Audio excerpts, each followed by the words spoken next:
one, if you look at the panel, there's a diverse group of women here. And I think when we're diving into topics like this, you need to have diversity in thought as well as ethnicity to really get a good understanding of the topic at hand. So I'm excited to do this, and yeah, we're gonna go and do our introductions and then get into the questions. And if you have any questions for the panelists after, feel free, if y'all are comfortable, to walk up to them and just ask them for their Instagram, their email, or how you can connect with them. So I'm so excited to do this. Thank y'all again.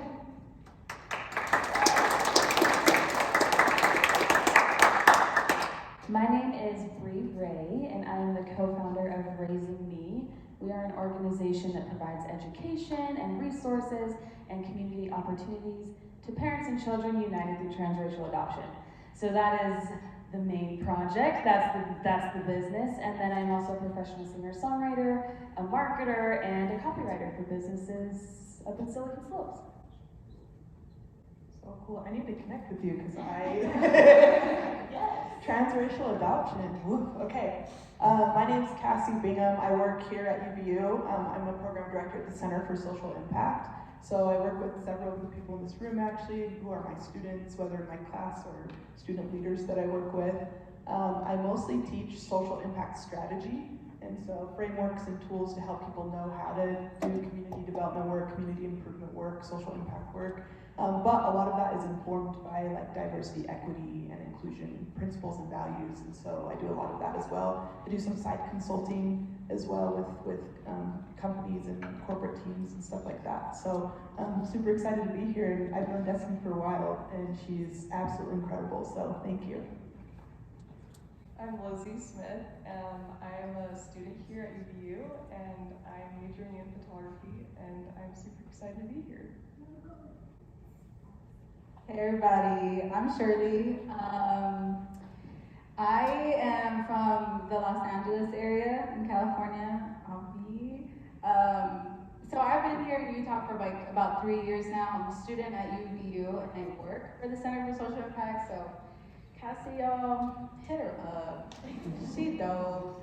But yeah, I've just been kind of figuring myself out here, like in Utah, what I want to do, because everything's like still up in the air for me in terms of like career goals and like life expectations, and I'm hitting a certain age that I'm supposed to have certain things, and it's overwhelming. Like I'm, just trying to figure that out. But yeah, that's about me.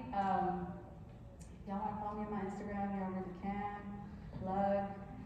But thank you. Destiny's literally the best. She's so dope for putting this together. But thank you guys for being here. Hey everyone, my name is Kira Smalls. I'm a student here as well. My major is sign language and deaf studies education, so if you see me talking with my hands, that is why. I'm born and raised from Utah, so Utah is all that I know. Utah is home. And I agree with everything that everybody said about Destiny. I felt so honored that she reached out to me. We both work at Trio, so when she was telling me about this, I just was so excited. And I'm just really honored to be here, so yeah. Hello, my name is Deanna Molina. I'm also a student here at UVU. I'm studying mechanical engineering. And everything like how everyone said, I thought this event was awesome when Destiny told me. I think this is something we haven't seen in Utah, and I think it's definitely something that we all need, and I'm really excited to be here with everyone. Yeah. Thank you all. Y'all know y'all hyping me up. Like, talk about yourselves, what y'all been doing now. Thank you. I'm so glad y'all are here. And yeah, these are some of like the most amazing women that I know, right? They're genuine, they're educated, all of their curl types. Like, I'm in love with like all of y'all are amazing. So I'm gonna dive into these questions. Also, quickly, so I have like 8 to 9 questions here, but at the end, if you, like the audience, have questions, feel free to raise your hand. You can see all of them are open and transparent. You can be like, I have a question for you. And I'm sure they would love to answer it, right now? Okay, just checking. Okay, well, we're gonna get into this. Okay, the first question we have here. Growing up with natural curly and coily hair, what were some of the stigmas inflicted on you and experiences you had? I'm gonna ask again. Growing up with natural coily and curly hair, what were some of the stigmas inflicted on you and experiences that you had? I guess I'll start off. Definitely growing up here in Utah my whole life, I struggled with loving my hair. I think even my identity intertwined with it too because, I would always, I went to a lot of schools that were predominantly white, so just seeing that and thinking that I don't look like anyone else I see, so I must have to straighten my hair every day, which I did. So in that, I would ruin it. And so just that relationship of what I look like, I'm just like, wow, I can't love myself because I can't love my hair. And I always had to think I had to look differently. So those experiences of growing up and thinking that I needed to straighten my hair every day, I needed to look a certain way, my curls couldn't show, so being like putting my hair up all the time to hide them away if I didn't straighten my hair. That definitely I struggled with on a day-to-day basis. And just learning and accepting that has been a struggle till today. So I think on my hair journey, embracing the fact that I love my curls and I love the way I look in them and that I am beautiful, I think those are the type of experiences that have made me and love my hair today. Okay, because like we're here because me too. But for me, my struggle is more so you don't have the right type of natural hair. Because people believe like, oh, if you're gonna have natural hair, it has to be long. Or if anybody's familiar with like hair typing system, like with curls is like type 3 and then 3A, B, C, and then the same for type 4. And like I have like type 4, type 4B and C. So people will be like, oh, your hair, it's nappy or it's unmanageable.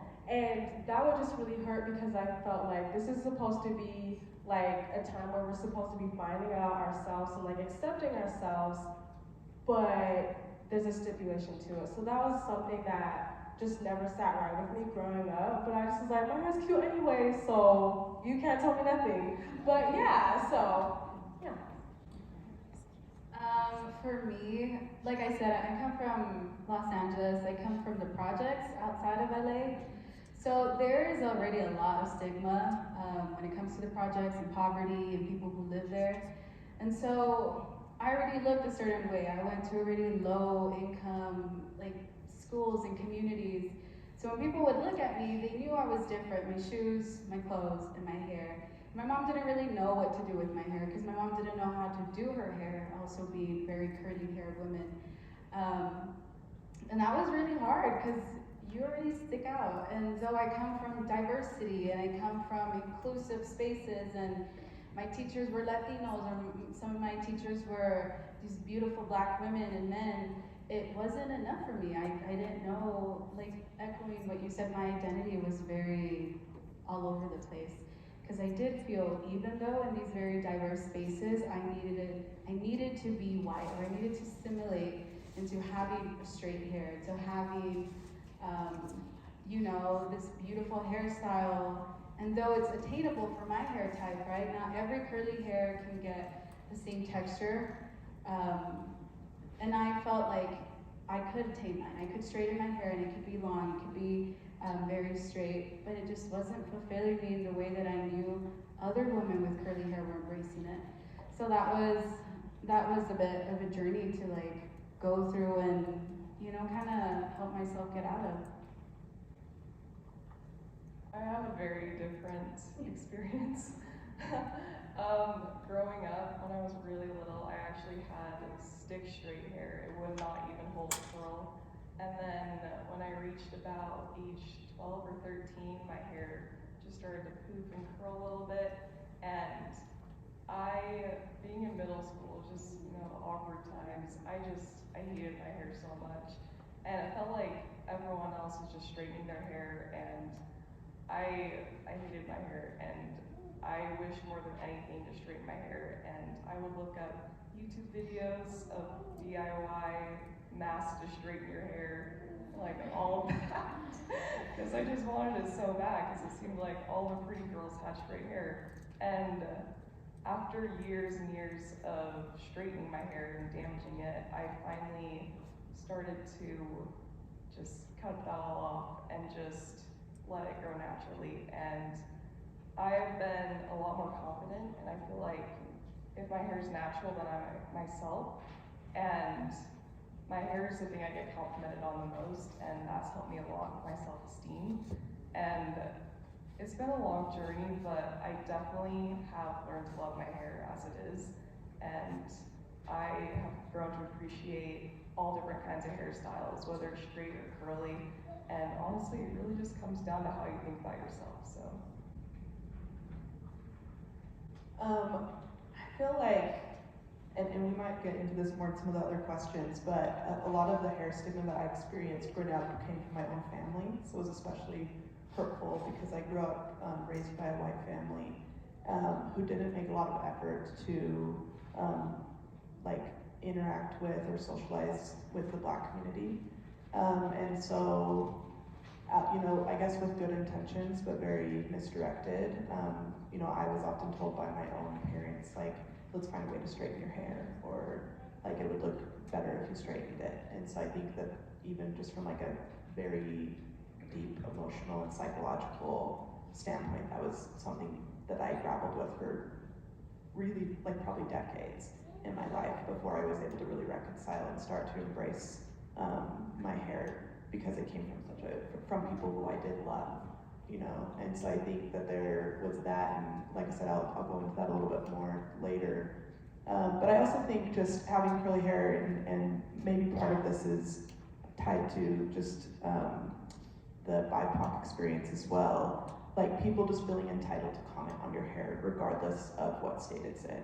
And so I've had, you know, times where growing up in the like late 90s, early 2000s, when like flat, straight, like flat iron hair was the thing, I was told more times that I can count, you know, that my hair would look better if it was straightened. Now I feel like I wear my hair up a lot, I wear my hair in a bun a lot, and because that's what I prefer right now in this moment of my life, and I'm told all the time it would look better if my hair was down. And to me, I don't understand why anybody needs to comment on, you know, on my hair and how I choose to do it. And so it's interesting the entitlement that people take towards minoritized identities to comment on any, you know, part of their visual identity. I also, although nobody takes this in the wrong way, I feel like I have like what the kids call like main character energy, and and I watched growing up, like TVs and movies meant a lot to me, they still do, and never seeing a protagonist, a love interest, anyone like look like me, and specifically in that, you know, that way, both skin tone but also hair, it was, you know, it's just hurtful on a number of layers, and I think we're still facing that. I think it's better. I think we're still facing that in terms of representation in the media as well. So, what else is there to say, really? A few experiences I had that were really detrimental to my development as a Black woman and as an individual, in the sense of self-love and stepping into my identity and stepping into my power and my peace. I had a church leader pull me into his office when I was about 12 years old, and it was the first day I wore my hair curly, and up until this point I straightened it every day, and he said, I want to talk to you about modesty. And being immodest is anything that distracts from the spirit, and that can be clothing, that can be attitudes, crazy hairstyles, and that was it. And my little 12-year-old heart went into full panic, and it caused years of confusion and of pain of, okay, well, this is who I am, this is how I look, this is my natural form, so how does that go against the God that I believe in, right? Yeah. And so things like that, the lack of understanding was really detrimental to me. And I had, in junior high in choir class, I had kids that would throw pencils across the classroom to try to get it stuck in my hair. Was their behavior ever corrected? Never, not one time. And so I think there's plenty of education and learning to be done, but there's also a responsibility for people who are in positions of power or who have control of a room or the situation to take a stand and to make sure that they are correcting behaviors that need to be corrected, because that would have meant the world to me and would have probably progressed my love for myself a lot faster. Thank you all for sharing your stories. These stories I feel like are really deep to your heart. So for everyone to be able to hear these, they're in a good enough position to share them, but some women may never. They're trying to erase these traumatic experiences. So thank you for sharing them. I kind of wanted to touch on, Kira, what you mentioned about curl type and how, right, there is that stigma with natural hair where it's like, okay, yeah, if you do have natural hair, 3B, 3C ringlets, or if they do want their natural hair, I want it to look like ringlets. And I don't even know where that came from, but I feel like we should talk about it because it is detrimental for those trying to go into the natural hair journey that are seeing a lot of YouTubers with that hair type, putting out videos, not seeing 4C, 4B YouTubers doing them as well. So if you could touch on that. Yeah, so just the more correct term would be texturism, where the hair type that is the closest to white people's hair, or that is the most Eurocentric, that is the one that has the most value. And so type 4 hair historically has been more towards people who have African descent. And so just growing up, or just in the media that I've seen, you'll hear words like nappy hair or good hair. And good hair is always oh, the curly long hair. Or some people think that good hair, you have to be biracial or mixed, or you have to be just of a lighter skin tone. And that just also, unfortunately, leads into colorism as well. But it's crazy because hair type knows no skin color, but those things are very much intertwined. And so that's what you see, unfortunately. And then also with YouTube videos, or just growing up, you have such a traumatic hair experience with your hair, and then you see these girls on YouTube, right? And you think your hair's gonna turn out just like theirs, and then you find out and you figure out, yeah, my hair's not curling like that, or my hair's not long like that.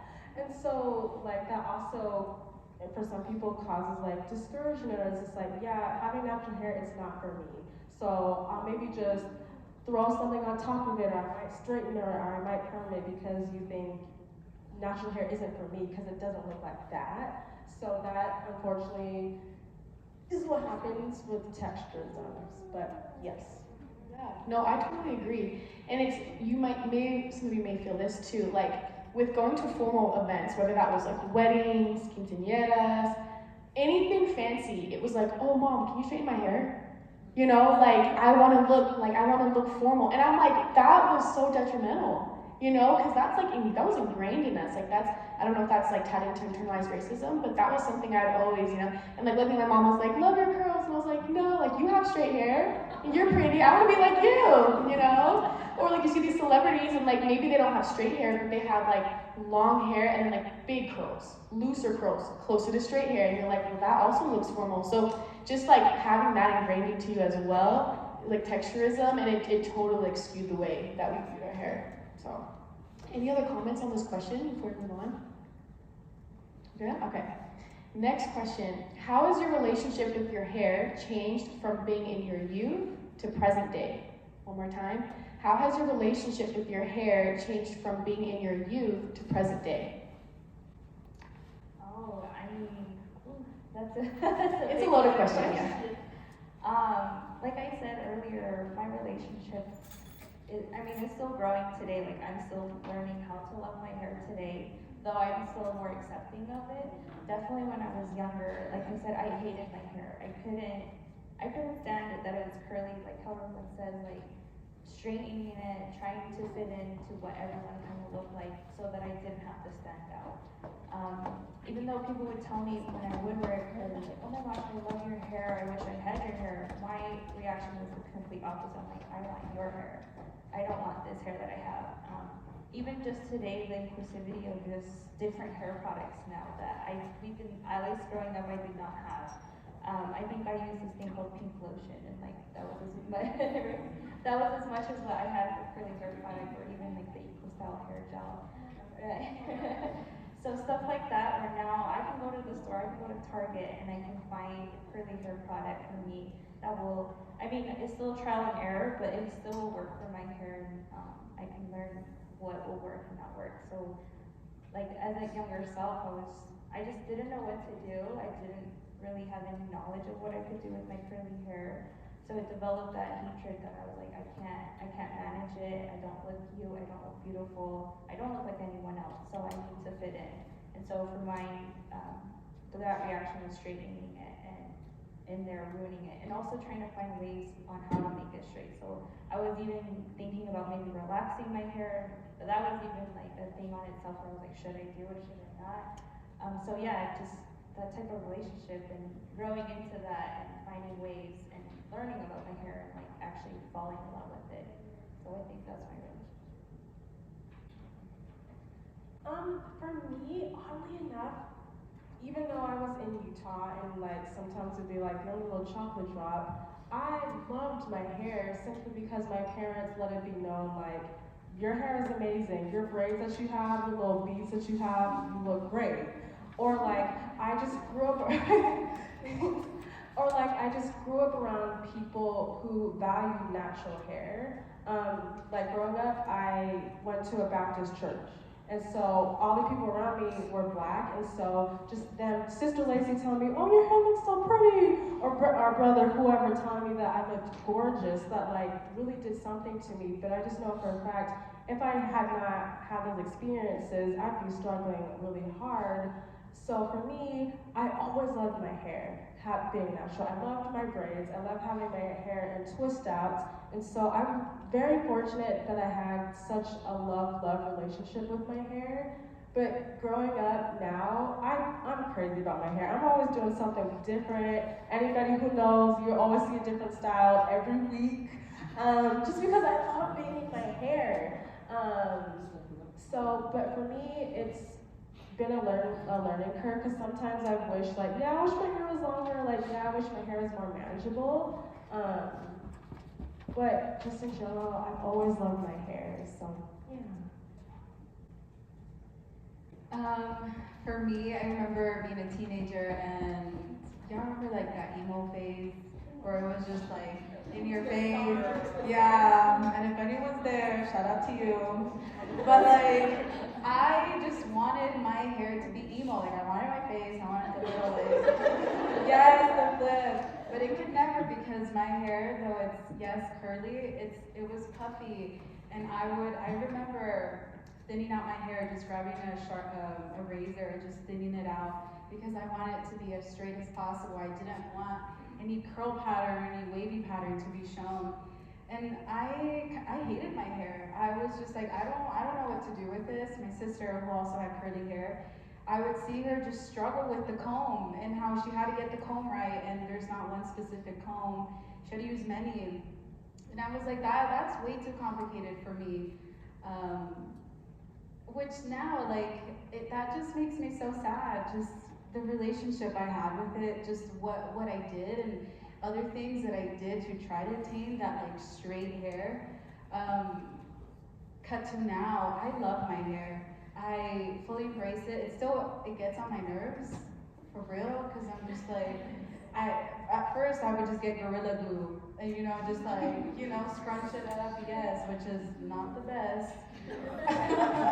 If y'all use it, I'm shading y'all. But no, now I love styling it now. I enjoy the process of doing my hair now. It's not something that I'm like, now I have to thin it out, now I have to fit in. So now it's just a beautiful journey that I've like commenced. Maybe within like the last like year or so, I've just been on this thing of loving myself because of my hair. But yeah. I kind of explained my journey, but when I was young, like I said, middle school, high school, I just hated my hair, and I was on the swim team actually, and so it was pretty hard to keep up with straightening it after swim practice, because it would just dry curly, and it would be very frustrating, and it was just hard, like all of you guys. I don't know, I just feel like the trends change, and I just feel like when I was in middle school and high school, the trend was just to have stick straight hair, and it seemed like everyone else had naturally straight hair, and I felt like, obviously this wasn't true, but I felt like I was the only one who had like this poofy curly hair that I hated. And I would like literally get mad at my hair like in the mirror every day and cry and like talk to my parents about how much I was struggling with it. Looking back, I kind of laugh at that because that was a part of who I was. And now that I've fully embraced my hair, it's been like 4 years since I've accepted my hair. And I started wearing it natural maybe like 5 years ago, way back in my senior year of high school.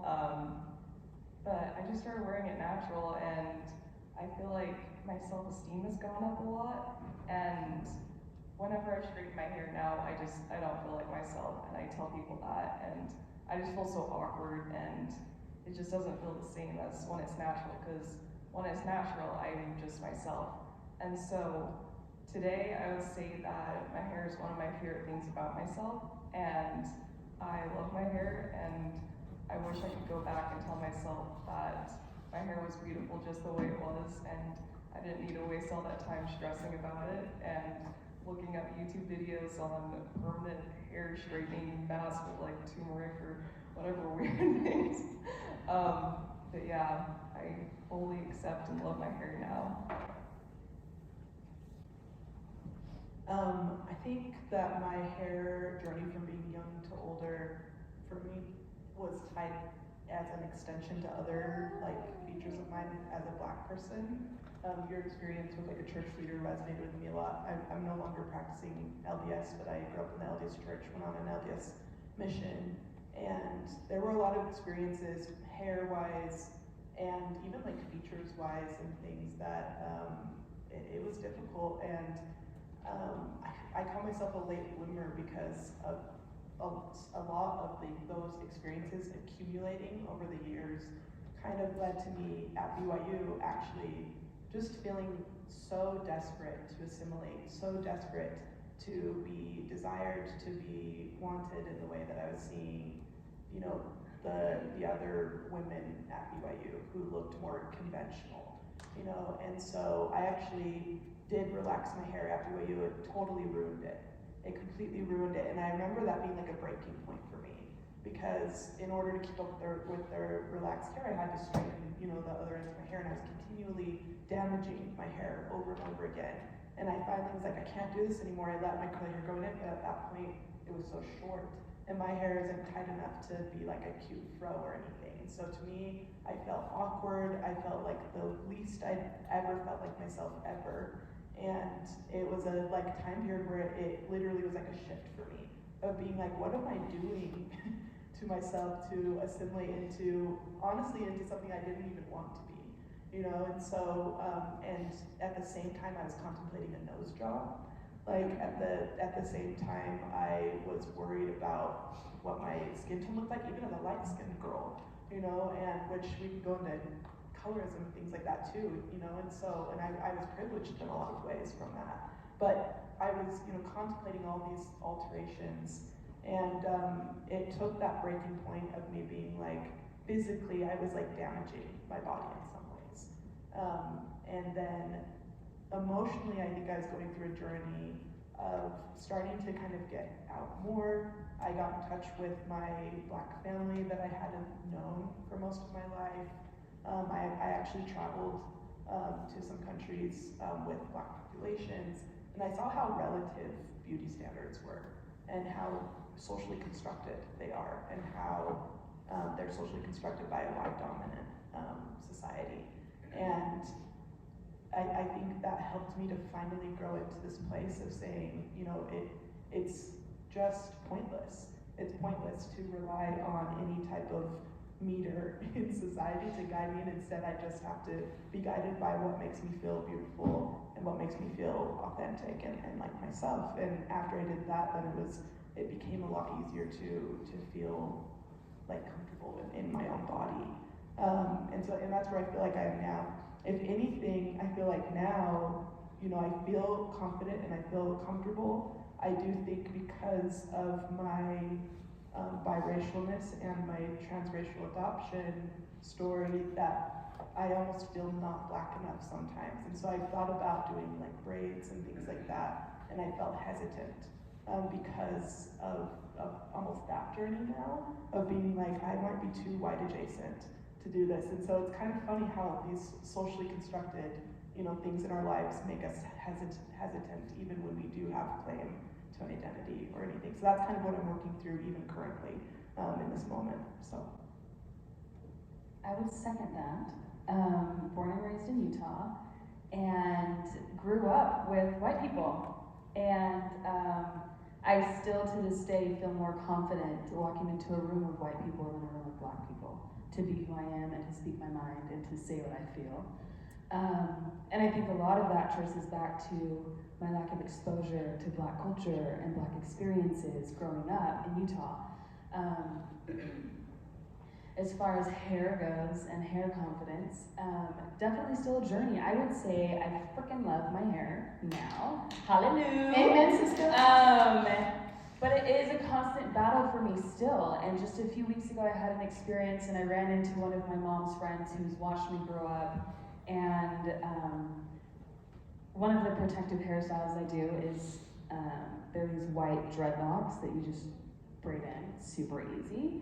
And she came up to me and she said, "Oh my gosh, I'm so happy you just have your curls. I prefer this." And I was like, girl, I don't care what you prefer.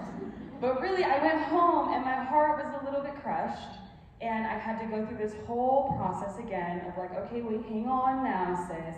You know who you are. You already been through this. We already went through this whole love process. You don't need to make any steps backwards.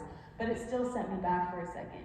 So I think it's still a journey that I'm on, and I'm still learning a lot about my hair, and I'm still learning a lot about the history of hair, and all of these wonderful things that make Black hair and all of its textures and all of its shapes and forms powerful and a statement and such a core piece of identity that a lot of people don't realize. So it definitely is still a journey for me, but I'm excited and happy to be on it. You all are amazing. I just want to say that just a side note, because these stories are insane to me.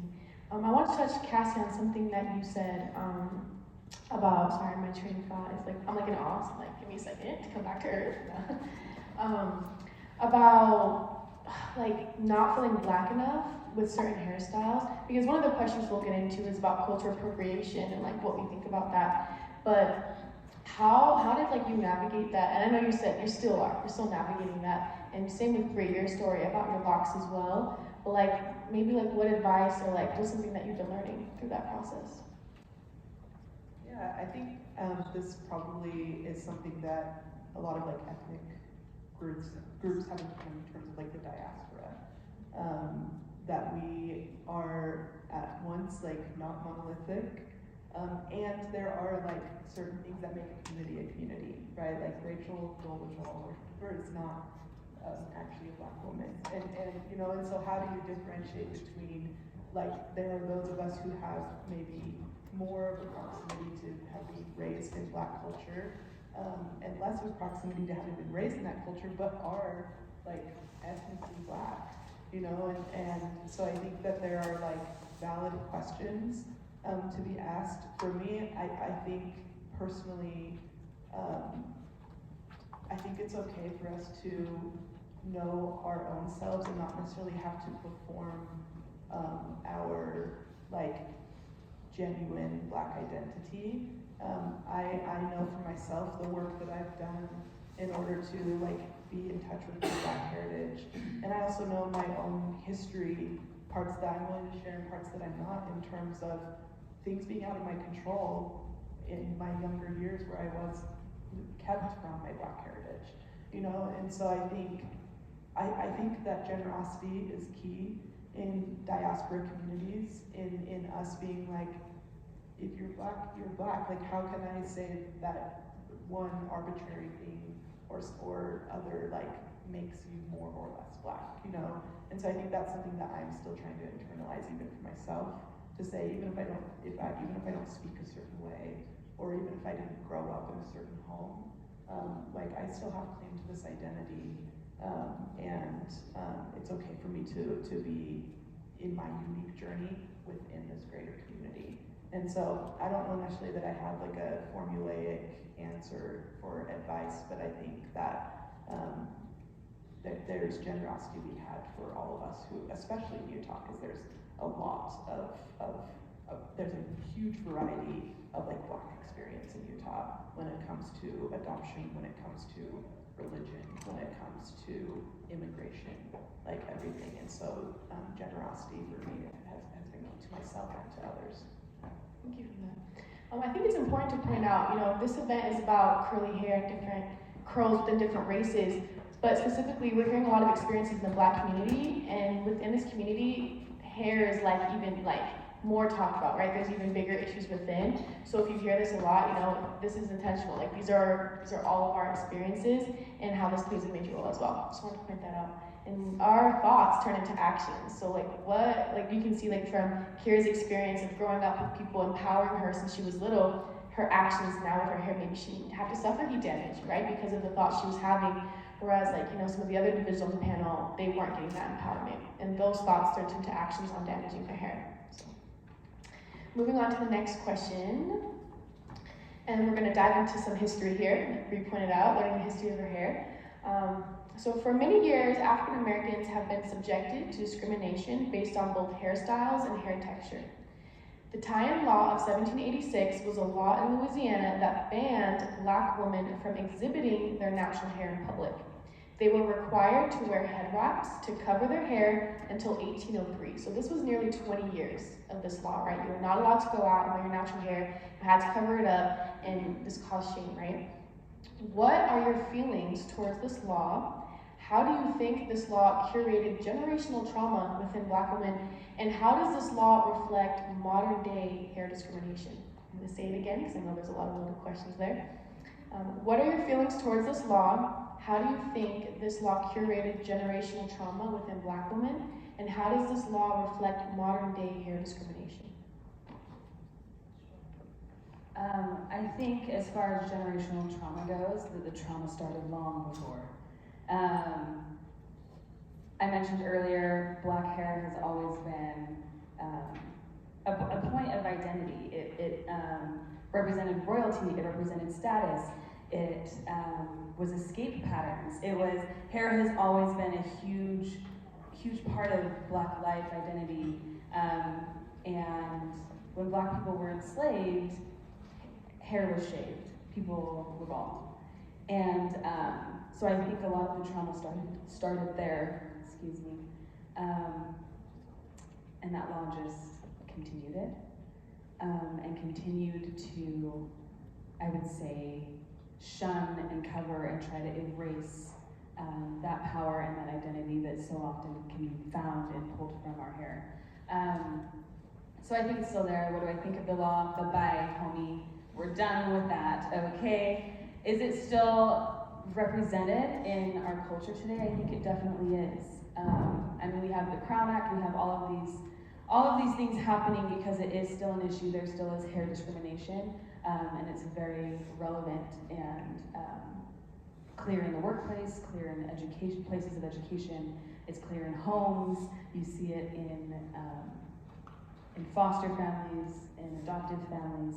So yes, it is still an issue. Yeah, that's the exact example I was going to bring up. The Crown Act, even here in Utah, the way that it's been debated, it's still not passed as far as I know. It's really wild how centuries later you can still see the ramifications of things like this, and how pervasive and how sticky stigmas like that become. And so all the way from this time period in the late 1700s, early 1800s, where we were physically, explicitly covering the hair, but then now almost more kind of metaphorically, but still with very real ramifications. We might not literally cover Black women's hair or Black men's hair, but if in a workplace or in my experience even at BYU, in terms of modesty or professionalism, not a thing was said about women who would highlight their hair, right, in platinum blondes, using chemicals, you know, or using a flat iron. But a lot was said if a black woman wanted to wear their hair in long braids or maybe even their natural hair but in a fro, you know, and so the arbitrariness of somebody being able to use chemicals on their hair, you know, and in that context, a lot of times it was about your body being a temple, right? And to say like, well, I let my hair grow naturally, but somebody else can use chemicals to alter their hair, yet their hair is considered more professional or modest. That makes no logical sense, and it's not meant to make logical sense because it's racism, you know. And so, yeah, so it's interesting to see how easy it is to draw a direct line from something that happened so long ago to things that are still occurring in the present day. And the fact that our legislators right now in the state won't pass that act is a perfect example. That they refuse to even engage, even now, in a really simple request of saying we just want equality when it comes to what's considered professional, you know, and what we culturally consider professional appearance. We don't want it to be racialized. We don't want it to be charged with, you know, ethnic lines or anything. And for that to be a debate, still, it's wild. I do have a very different experience, but honestly, growing up white, and I did grow up in New Jersey, and there was a little more racial, there's more black people there, and then I moved to Utah when I was about 7, and here it's very white, obviously, and I did not really grow up knowing about much of what, like, all of this is going on, and it hurts to hear that it's still happening. And I actually had a really good experience with Destiny. We had a really good conversation last year about people putting their hair in different styles or covering it up just because their texture was different, how it wasn't professional to show your natural hair. And that really kind of hurt to hear that, because being white, I would never even imagine that happening.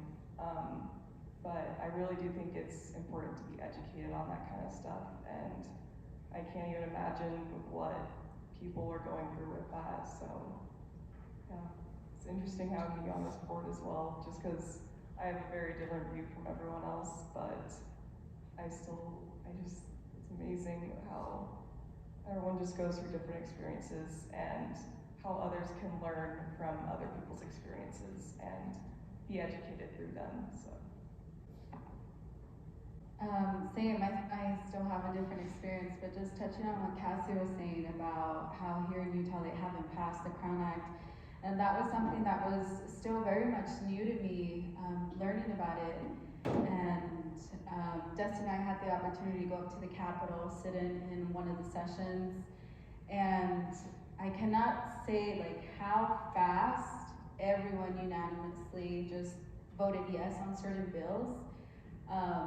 But when it came to the Crown Act, that is not something that they will touch upon. That is not something that they will discuss. And even one of the senators up north, Senator Kitchen, said this is going to take a whole nother year until they even consider to pass.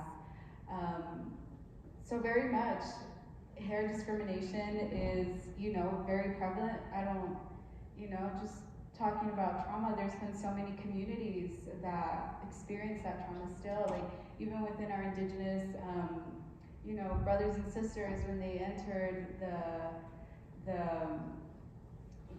I forgot the word, the boarding schools, they were stripped from their hair, which was a big identity for them, right? They couldn't speak their language anymore, and they weren't there to pass on the dialogue and, you know, their culture.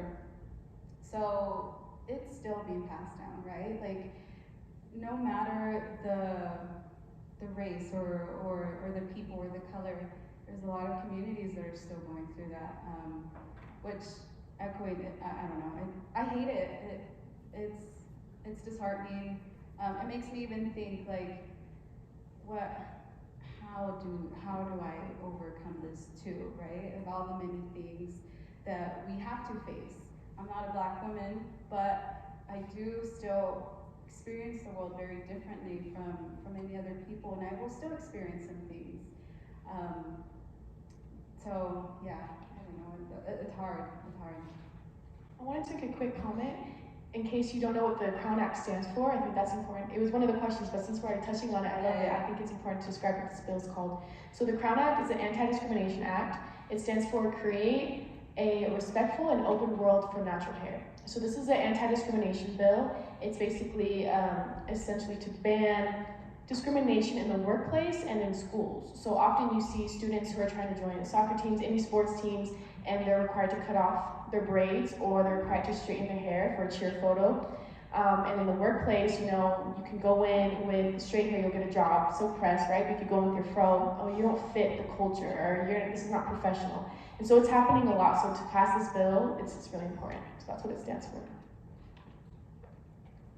So just going back to that original law, was it the 1700s that was? So when I think of that, I just think unfortunately, this is what Black women had to do to survive, because the reason why that law was put into place is because for some people it was a distraction somehow, and that's really wild. And so Black women then, they're like, okay, so give me that head wrap, but I'm gonna put jewels on it. I'm going to put shells in it, or I'm just gonna make some really awesome stitch pattern or whatever. So to me, that just showed just the resilience and the ingenuity of what Black women, they had to make do what they had to do. And then you see those trends just throughout history where just having straight hair, was preferred. And when I see people with straight hair or whatever the race, especially Black women, is just like, I get it. Like, this world is really is trying to teach you that they hate you, that people hate you. And so it's just like, I get it. And so just extending grace to people. And also you can just want to rock straight hair because it's like, yeah, I look good having my hair straight. And it has nothing to do with me hating myself, or has nothing to do with me wanting to have these Eurocentric features. But I feel like it's also important to recognize that history and where hair straightening or hair perming comes from. And so I just feel like there is a diversity in thought when it comes to having like straight hair or perm hair, or just wearing weave or wigs that are straight. But it is unfortunate that you do see people have that negative relationship with the hair, and it all does stem from things predating to slavery and from then on. But I just think those women back then just really had to do what they had to do. And even on the job, how you feel scared of having your natural hair, or like walking into a classroom. Sometimes it'd be like, I want to wear my hair big, and it's like, ooh, there's people sitting behind me, like I don't know if they can see. And so sometimes I'd like sit in the back, oddly enough. And so it is a journey, so yeah. Yeah, I think that, like how we've always seen, and especially here in Utah, I think, how Cassie was saying, it's something that we still see today, every day. Like Destiny was saying, that we still see in sports where kids will be asked to, or during an event, they'll be getting their braids cut off, and it's like, what are we doing here? Like, why is this even happening? So I think that these laws and everything preventing hair to even be what it is just keeping people, especially Black people, from being who they are. I think as a society, we need to consider that and see what is it that we're doing, like what is the intention of this? And so for Utah to still continue to do that, we can still see, like Cassie said, like in BYU, the codes and sports events. So it's something that we all need to recognize and change about that, because it's something that we all need to see in each other. So I think it's important that we need to express that and show that these things need to change. Yeah, I agree with all of you. I'm going to jump into the Crown Act question since we're on this topic. So the Crown Act was first passed in California during 2019, and a lot of other states have already passed it in the East Coast, and Utah has yet to pass it, right? So on this discussion, why do you think that Utah legislators don't see this as an important issue, and potentially like overall why they haven't passed it?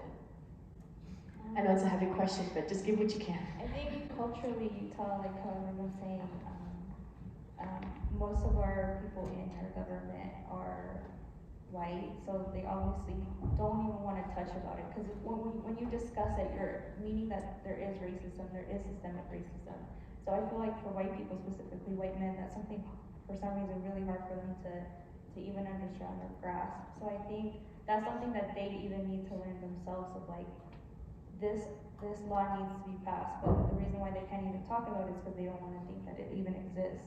So just even that topic in itself is something that they need to recognize. And so all the work that all these women are doing in Utah for that, I think it's really important, and even for us today to recognize that and to group together as a community, because this is something important that we all need.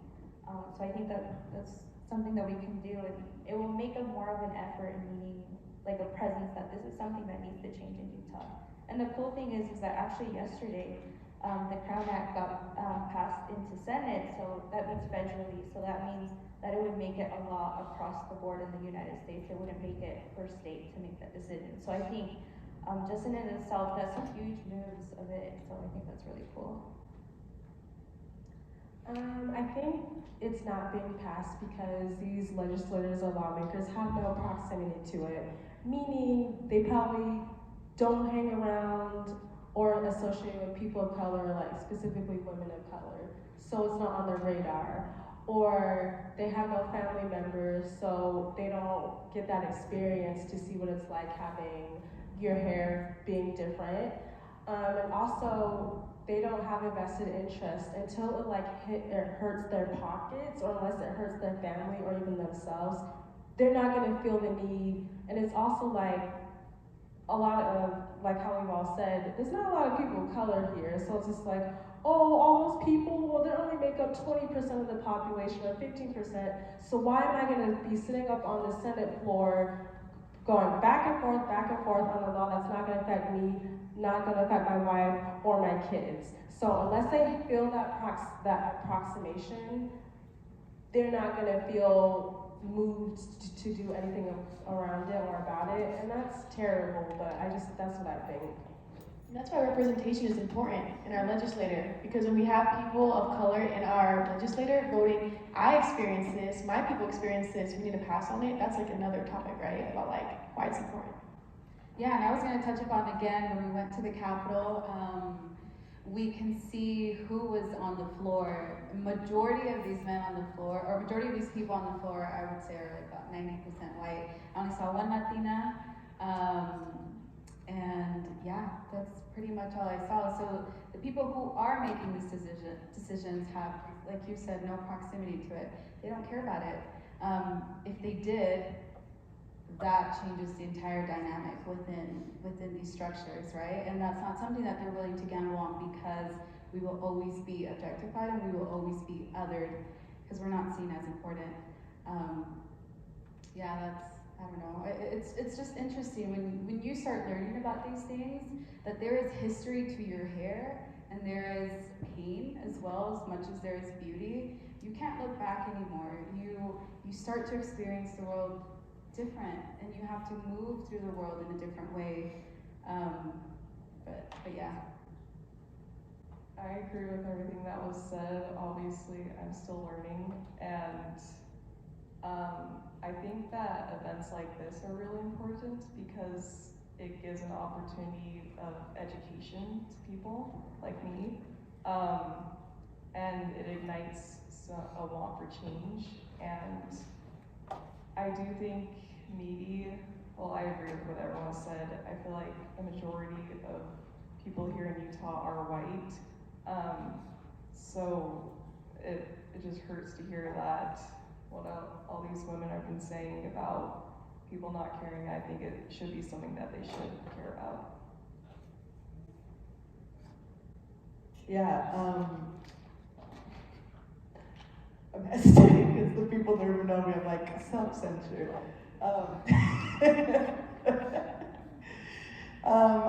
I think that the legislators in Utah won't pass it because of racism, and I think that that there needs to be a deeper conversation, especially among the white majority in Utah who consider themselves allies, advocates. They want to call themselves that, to learn about like systems of whiteness. I think that it's difficult for people to hear about systemic racism because they feel threatened in their white identity, and instead I really hope that we can shift away from that and say, nobody chose to be white, black, brown, whatever it is. We know that, and so it's okay to love and embrace ourselves.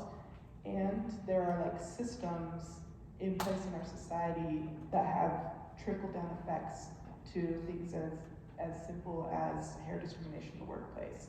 Those systems are what we're talking about when we say white supremacy, when we say whiteness, right? And Shirley touched on something here in this state. Not only do we have present day discrimination in terms of like what's happening with people of color or people who appear differently when they walk in the workplace, but we have historical precedent. Native Americans were indoctrinated in boarding schools by the majority religion here in this state, where their braids were cut. And that's what Shirley was referring to, right? Native Americans, their braids mean sacred and profound things to them, and they were cut as part of that dehumanization process in order to assimilate them into the dominant structure, which is a colonial practice, right? And so here in the state, on our land, with our native inhabitants, we did that. And that's a system of whiteness that has continued to this day in terms of how we look at things, right? And so I say call it what it is. Legislators might say, oh, well, I'm worried about the ramifications of XYZ, or I'm just thinking of these. They don't think about those details like Kira said, when the demographic being affected is the demographic that is within their close social circle, right? And so let's call it what it is, which is racism, systems of racism, systems of whiteness, right? And so I do think, yeah, it's important to educate ourselves, of course, and it's important for white allies and advocates to become educated. And we could educate all day long, and we can produce knowledge all day long and for years. But action is what's needed, and so showing up, Destiny and Shirley showing up at a legislative session is great, but we also need the majority population here, which is white people, to show up for us. They have more proximity to power than people of color do. And so until they start to show up with their voices and pressure, I don't see that, the likelihood of much change in terms of our legislators in the state prioritizing the needs of people of color because of these systems that we have. Systems have to be disrupted, and the only way that they're disrupted is when people who have proximity to power are willing to stand up and disrupt them. I don't know if I have too much to add on to that, other than to just second the call for allies to also show up and to raise voices and move your feet and do what you need to do to be an actual ally. And I just want to say something, because I do like talking about the how of these things, because I feel like sometimes we all have really good intentions and then we're overwhelmed by the how. And so obviously showing up can look like literally showing up to the legislative session, right? And or showing up to a protest. But showing up means showing up in those small moments, right?